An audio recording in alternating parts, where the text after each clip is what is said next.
এবার বলো তো রাই কিশোরী, কি এমন স্বপ্ন দেখলে তুমি?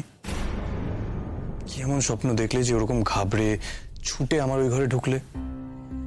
আমি ভয় পেয়ে গেছিলাম তোমাকে দেখে, ভাবলাম আবার শরীর টরীর খারাপ করলো নাকি। বলো কি হলো, চুপ করে আছো কেন? বলো না, কি স্বপ্ন দেখলে? বললাম তো এই ঘরে একবার, আর ভালো লাগছে না এখন আমার এটা নিয়ে কথা বলতে। এমনিতেই মাথার মধ্যে ওই ছবিগুলো ঘুরপাক খাচ্ছে, ভয় করছে। কেন জানি না মনে হচ্ছে ওই স্বপ্নটা যদি সত্যি হয়ে যায়। একদম না রাই, আমি হতে দেব না সেটা। আমি তোমার কোনো দুঃস্বপ্ন সত্যি হতে দেব না।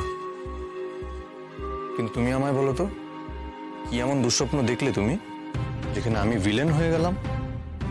আমাকে তুমি তোমার স্বপ্নে ভিলেন বানাবে, সেটা আমি জানতে পারবো না, এটা তো ঠিক নয়। তোমাকে কে ভিলেন বানালো? বারে, এই তো বললে আমি নাকি তোমায় ছেড়ে চলে যাচ্ছিলাম, অচেনা মানুষের মতন তাকিয়েছিলাম। এই ধরনের কার্যকলাপ তো হিরোদের হয় না, ভিলেনদের হয়। তারাই এভাবে বউ বাচ্চা ছেড়ে পালিয়ে যায়। আমি কি আর ইচ্ছে করে ওরকম স্বপ্ন দেখলাম নাকি? তুমিও তো আমার দিকে অচেনা মানুষের মতো তাকালে।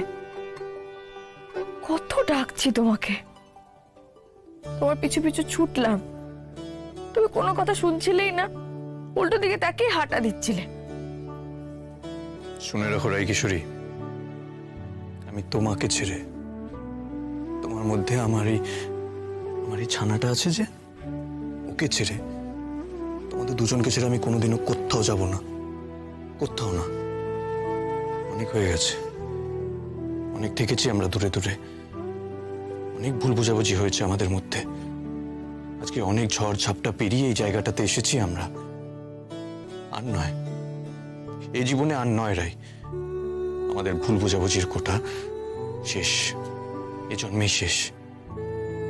তোমাকে ছেড়ে আমি আর থাকতে পারবো না, এভাবেই আমি তোমার কাছে সব সময় থাকবো। এত কাছে? হুম।